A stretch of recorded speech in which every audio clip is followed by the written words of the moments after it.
consider this.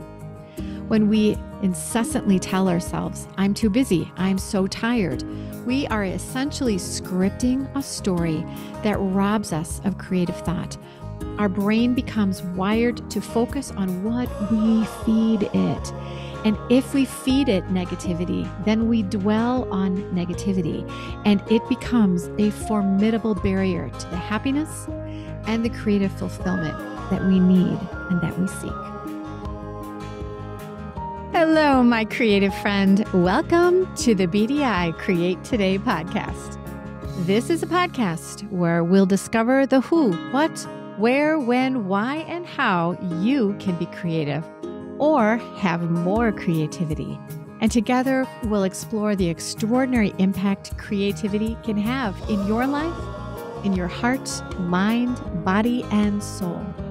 And if we haven't met yet, I am Beth Buffington, a licensed artist, digital illustration instructor, and a creative coach living just outside of the windy city of Chicago, Illinois. But mostly, I am someone who is curious about how creativity can weave its way into our lives. Now, each week we're going to look at one or more of the sparkly facets that make up the ever-changing kaleidoscope that is creativity. Hello, my creative friend. Welcome back to another episode of BDI Create Today. Today, we are looking again at our life's tapestry, and we are going to unravel some snarly knots that bind us and keep that beautiful, shiny thread of creativity from realizing its full potential.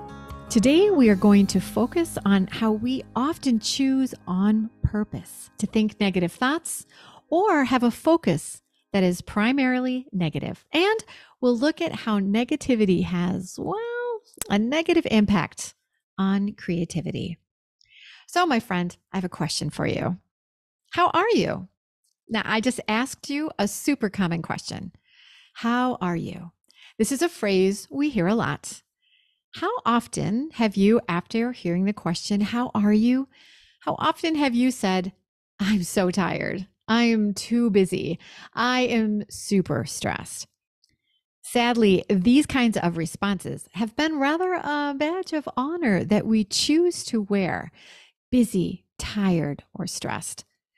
Now, in our defense, the reason we often choose these labels for ourselves is we could honestly be very tired and busy and stressed.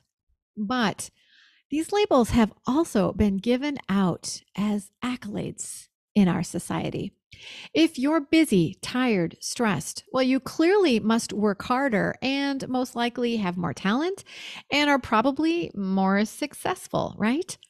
But come on. Why are these negative labels something we applaud? Does this mean that if you are a hard worker, you have to be too busy? Does this mean that a talented person needs to always be tired? Does this mean that if you want to be a successful person, you have to be overly stressed? When we allow negative emotions to become a primary focus, they can fade, erode, and sometimes erase the creativity we have in our lives. And as we discussed, creativity is as important as good nutrition and sleep. Now, I have often been busy, tired, and stressed, especially when I was a young mother. And I remember one day going to a party shortly after we built our house. And I think my girls, they would have been around 2 and 5 years old. So clearly I had a right to be busy, tired, and stressed, right? I just moved into a new house. I had little girls that were very busy and active. And I had a creative business that was keeping me busy. So I remember that someone came up to me and said, "Hi, how are you?" And my answer to them was, "Oh, I'm so busy." And I remember to this day, the reply I received back was, "Yes, you are always so busy." Now, the reason I remember this snippet of life is that all of a sudden I realized, oh my gosh, I must say, oh, I'm so busy a lot. And oh goodness, was this how I wanted people to remember me? Hey, look, there's Beth Buffington. She's so busy. The reply that was given to me at this party was like a wake up call. And I suddenly thought, wow, that is not the way I want people to see me. I don't want to be unapproachable because I'm always so busy, so tired, so stressed. I believe this was one of the last times I gave myself that label. And I know I started trying to only give that kind of reply when I had a spectacular reason to use it. I decided it would be better to be remembered as someone who was grateful that I had work to do in my creative business. Now, how often do we find ourselves voluntarily wearing these negative labels? Like, I'm busy, I'm tired, I'm stressed. It happens a lot. I'm here to tell you that. Now, I used to work for several years at a creative company that rewarded negativity.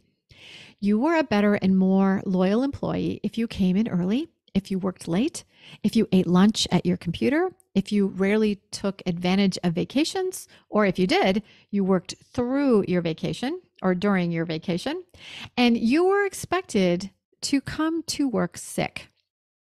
I remember being in a meeting one time with someone who was suffering from a horrible migraine headache. Now, we did all of these things because they seemed to be rewarded as much as any creative idea or work that we produced or project that was completed. Our focus was negative, and my friend, my creativity was burned out by the time I finally gave 2 weeks' notice to leave. What if I told you that these labels that we choose to wear are actually chains that are keeping us from the joy and fulfillment that creativity can provide? What we don't realize is that we are unwittingly building barriers around our creativity. I'm busy, I'm tired, I'm stressed. These negative phrases become our focus. And this negativity is what we begin to believe most about ourselves and our capabilities. Our brains, they start to lead with pain. They look for discomfort. Our brains focus on what is not well. And this becomes how we feel. It becomes how we see ourselves. We become the labels of negativity that we wear, and often wear with pride, because it is often more than a name tag. It sometimes becomes a badge that is noticed and honored by the people that we work with, by the people that we surround ourselves with. It's obvious then, isn't it, that focusing on negativity is not where we should be placing our concentration. What if we could change the way we see and label ourselves? George Carlin once said, "Some people see the glass half full, others see it half empty. I," he said, "see a glass that's twice as big as it needs to be." There's creativity for you, my friend. A glass that is twice as big as it needs to be. Now, our minds are powerful storytellers, and the labels we choose to adopt shape the narrative of our lives. But here's the catch. Focusing on negative emotions or events not only fades or worse, erases access to our creativity, but it also builds walls that confine us from reaching our creative potential. Now, here is a great story to explain what I'm talking about here. I think it's the perfect illustration for what we're discussing. An old Cherokee Indian chief was teaching his grandson about life, and he told the boy, "A fight is going on inside me. It's a fight between two wolves. One wolf is dark. It is evil. It is anger, jealousy, regret, greed, self-pity, guilt, resentment, false pride, and ego." And he continued, "The other wolf is a light wolf, and it is good. It is joy and peace and love and hope and humility. It is kindness, empathy, generosity. It is truth, compassion, and faith." Now, he said the same fight is going on inside you, my son, and inside of every other person on the face of this earth. So the grandson pondered this for a moment, and then he asked, Grandfather, which wolf will win? And the grandfather smiled and simply said to the boy, the wolf that wins is the one you feed. Consider this. When we incessantly tell ourselves, I'm too busy, I'm so tired, we are essentially scripting a story that robs us of creative thought. Our brain becomes wired to focus on what we feed it.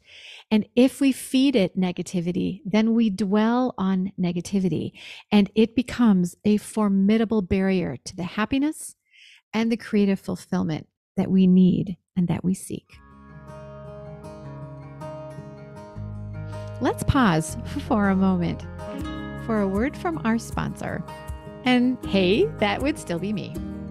Are you looking for something new to learn? Something to experiment your creativity on? Well, let me tell you about all the fun the Create Today team is planning in January. First, you are invited to come to my famous free Procreate workshops. My workshops introduce you to drawing and painting with Procreate on your iPad. This year, we're going to be creating some delicious donuts and cupcakes. It's a great way to enjoy a snack without any calories. There is a workshop date that will be perfect for you. So come and create with me. It's fun, it's easy, and it's free. And then, my friend, are you ready to deepen your skills as an artist?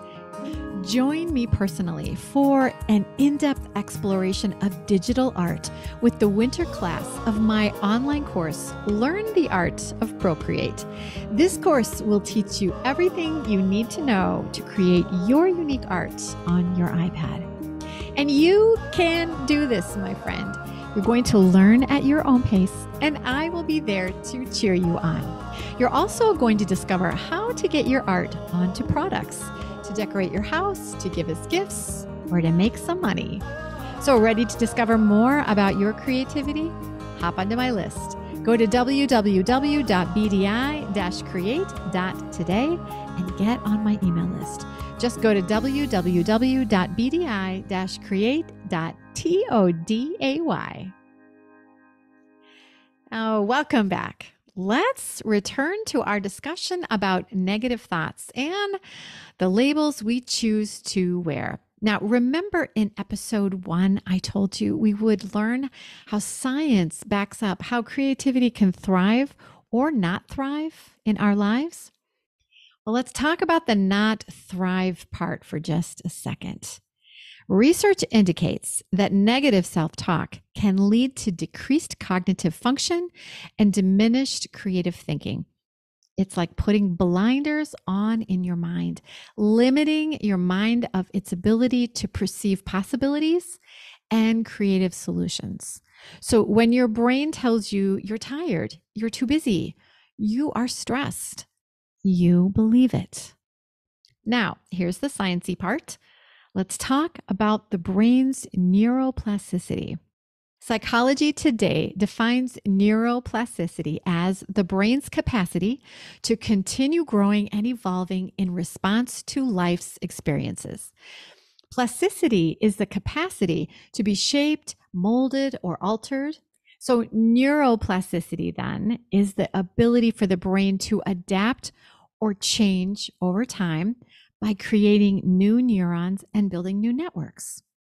So the ability to reorganize and adapt happens as we respond to life's experiences.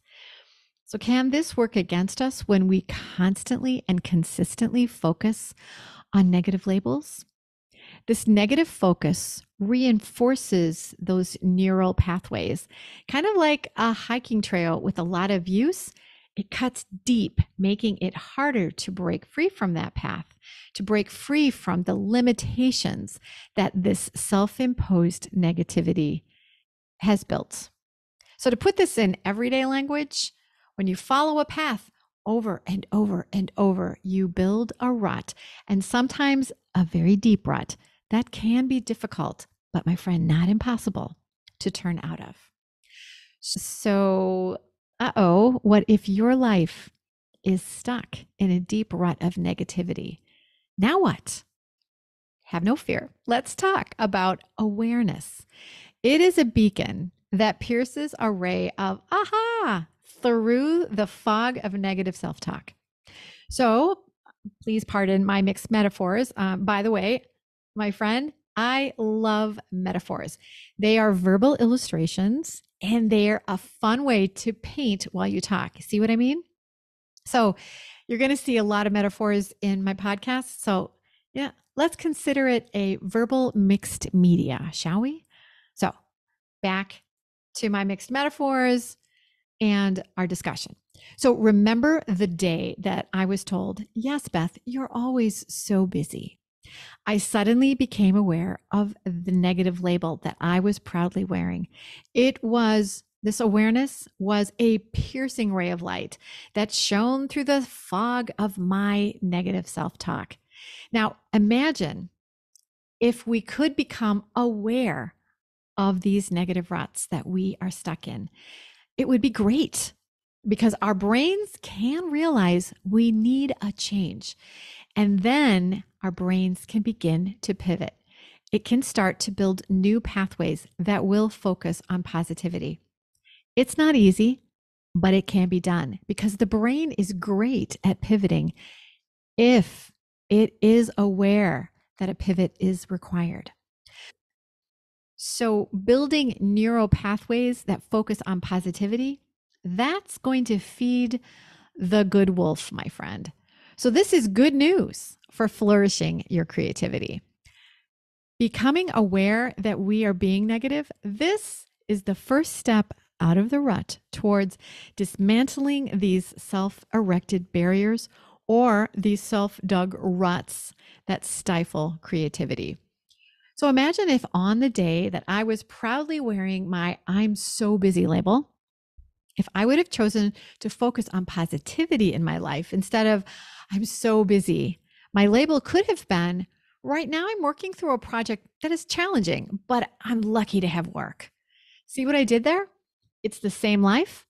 I was the same person, but I took my busy, tired, stress labels and changed them from negative to positive.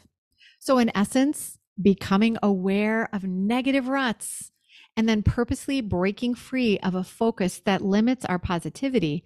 This means we can reclaim the narrative of our lives and choose a path that allows creativity to prosper. It's about recognizing that beneath the layers of busy and tired and stressed, because we might actually still be busy and tired and stressed. I mean, that's not going to go away, right? But beneath all of that lies a wellspring of creativity that is waiting to be released. So, thinking positive instead of negative thoughts is like this: the negative focus label, too busy. The positive focus label, it's the busy season, but I'm grateful that I've work to do. It sounds easy, my friend, right? Switching from negative to positive, but seriously, pulling yourself out of a rut that recycles negative thoughts over and over, whew, that is not easy. But remember, I always try to give you a list of things to help you conquer a challenge. So here are some practical tips for shedding negative labels. Tip number 1, occasionally do a label check-in. So regularly, just take a moment and assess the labels you've adopted. What are you wearing? What are your thoughts telling you? Now, we all have an inner critic that is super talkative. I know I do. And if allowed, they will spew some pretty awful vitriol at us. I know my inner critic does. And when we let this negative banter be on loudspeaker all day and often all night, it's little wonder that we think we need to wear a negative badge or badges. So, what is your inner critic saying? Is it empowering you with positivity or is it limiting you with negativity? Now, I'm going to tell you that most inner critics are pretty much always yelling all the bad things. And here's the first step is to just become aware that you don't have to listen to the negative inner critic in your head 24/7, 365. Put a pin in that. Tip number 2, mindful language. Take a moment to think about the labels you've been using. What are you wearing? And if you've become aware that the labels you're wearing are pretty negative, purposely replace the I'm too busy with I'm grateful that I have work to do, or I am lucky I'm blessed with a busy season, or let's make hay while the sun shines. And then watch and witness the shift in perspective that you'll get. When you start looking at things that you might have thought were causing you problems as something that could actually be a blessing, you'll be feeding your good wolf and you'll start feeling more positive and more creative. Tip number 3, push away from society's accolades that reward negativity. Like, don't humble brag about being the person who stayed the longest at the office or did the most chores in the house, or the person who has the worst weather all the time. Be the person who puts your health, your happiness, and creativity in the front seat. Wear and talk about your positive labels. Tip number 4, practice gratitude. Cultivate a habit of focusing on what you're grateful for, because these will be the positive things in your life and will be the positive labels that you'll wear. So if redirected down a positive path, the mind will focus towards positivity as a default. And that makes positivity your new rut. So get yourself stuck in a positivity rut. That's a goal, my friend. It's proven fact that writing down each day what you are grateful for can help you swing your thoughts towards a more positive focus. So, my friend, how are you? Do you have a different answer now than you did when we first started chatting together today? I encourage you to consider the labels you have chosen to wear. Think about turning down the volume of the negative banter from your inner critic and embrace a focus of positivity that will give you the freedom to create. Let's liberate our creativity from those nasty chains of negative self-talk. And then let's go. Let's get out there and create today. Thank you so much for joining me on this episode of Create Today.